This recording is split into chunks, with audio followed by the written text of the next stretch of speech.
Turiel. Señor Turiel, abogado, buenas tardes. ¿Qué tal? Muy buenas tardes. ¿Usted ya ha decidido acudir al Constitucional y al Tribunal Europeo? Sí, desde luego, previo a los plazos procesales oportunos, sí, es evidente. Abogado, ¿cómo se encuentra José Luis Ábalos, su cliente? Pues está impactado. Desde luego no nos esperábamos esta resolución tan extremadamente dura. Creíamos que se iba a absolver de forma mayoritaria, sobre todo en los temas de contratación, y la verdad es que nos ha sorprendido muchísimo la condena. Abogado, ¿qué es lo que más le ha impactado de la sentencia? ¿La condena, la durísima condena, o que Víctor de Aldama no entre en prisión? Bueno, las dos cosas tienen una consideración muy grande en nuestras impresiones, porque además una va alineada a la otra, porque gran parte de la imputación se sostiene en los testimonios de Aldama, ¿no? Estimamos que Aldama no ha aportado al procedimiento lo que la sala dice que ha aportado, desde luego no lo razona así, y además contradice lo que dijo la UCO, ¿no? La UCO, a preguntas presentes de la defensa del señor Aldama, en el juicio manifestó que ellos tenían ya en sus informes perfectamente delimitado todo el acervo probatorio y que desde luego esta persona no había aportado nada esencial. Y desde luego no lo ha aportado. Ya lo alegaremos en nuestros escritos. En modo alguno se puede entender que esta persona haya aportado ningún elemento que sea decisivo en orden a esclarecer los hechos o a realizar las imputaciones. ¿Puede haber una antes y un después en su cliente? Que decir, en las próximas causas quizás su cliente diga me apunto a la doctrina Aldama y voy a colaborar? Bueno, de momento las otras causas no nos están tocando así muy cerca, pero aquí hay que partir de una base y es, bueno, cuando uno se considera inocente, ¿por qué va a colaborar? ¿En qué va a colaborar? ¿No? Que es la enorme pregunta, ¿no? Si tú eres inocente, ¿en qué vas a colaborar? ¿Es colaborar a hacer una delación interesada en relación a alguien que efectivamente pueda ser interesante para, según quien resulte imputado, o torcer una legislatura o imputar a un gobierno una determinada actuación? Pues si eso es colaborar, pues efectivamente no va a colaborar en algo que no sea absolutamente claro, en cuanto que no sea determinar que es inocente de todo lo que se le imputa. Desde luego, en el tema de las que está en la Audiencia Nacional, es increíble cómo la sala menciona este tema, cómo el tema de las comisiones las menciona como elemento coadyuvante en la condena cuando ni siquiera se ha juzgado por eso. No se siente Ábalos concernido en este momento por el resto de los procedimientos. Otra cosa será si efectivamente se nos dice algo en relación a los mismos y se nos obliga a intervenir procesalmente.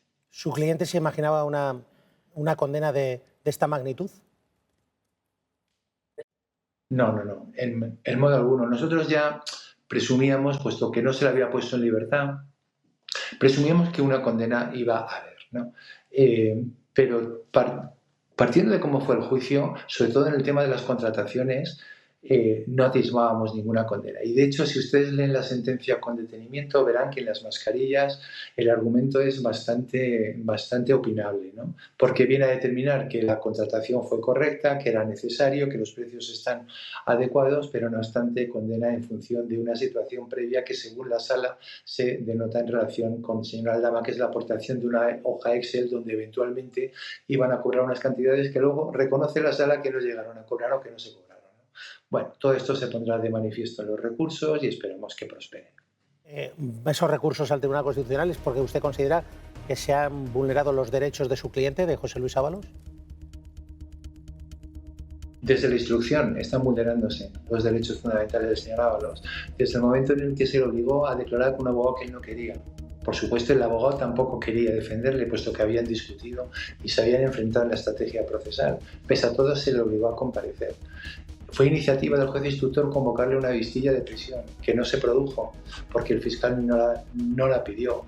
Es el instructor quien incorpora en un auto una frase lapidaria que le causaba estupor que fuese diputado, cuando estábamos en la fase de instrucción y no se había juzgado nada. Ya ahí se empezó a atisbar que el procedimiento no estaba siendo lo justo que exigiría y que exige la Constitución.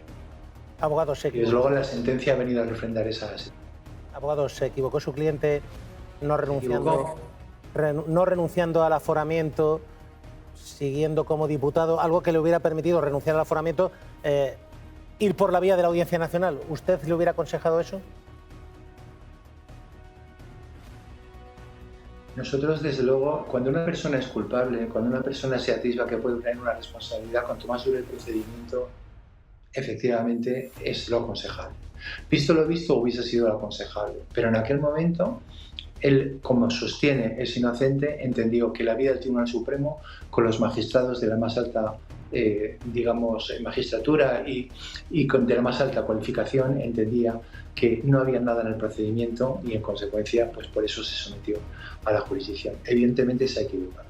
La sentencia es bastante opinable en cuanto a las pruebas, con un hándicap, y es que no tenemos la doble instancia jurisdiccional y tampoco entendemos el exacerbamiento que tuvo el Tribunal Supremo de mantener la eficacia de un pleno no jurisdiccional para que se impone sobre la norma constitucional del juez ordinario predeterminado en la ley.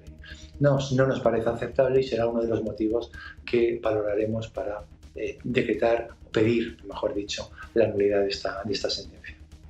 Abogado, la última, con su experiencia, ¿tiene la sensación de que esta sentencia puede ser un antes y un después en nuestro país de cara a los arrepentidos, a la gente que quiere colaborar? Sin duda es un aviso a navegantes. Lo que pasa es que yo creo que el aviso no es tan positivo como se está intentando ver. También lo que se está diciendo es que siempre que tengas a un funcionario o a un ministro a quien delatar, por mucho que tú seas el elemento introductor de la corrupción, vas a salir estupendamente del procedimiento. Es decir, yo creo que es un aviso a todos. Yo creo que efectivamente la ponderación que hace la Sala en un exordio bastante amplio sobre lo que es la corrupción y la importancia que tiene la corrupción en un sistema democrático, sin duda va a haber un antes y un después. Todas las sentencias del Tribunal Supremo tienen una eficacia importante dentro del justiciable, eso está claro. Marino Turiel, abogado José Luis Ábalos, sé que son días muy, muy intensos. Gracias por estar con nosotros aquí en Al Rojo Vivo en La Sexta y, abogado, suerte. Muchas gracias por todo, muchas gracias. Un abrazo. Un abrazo muy fuerte, Marino. 13:48.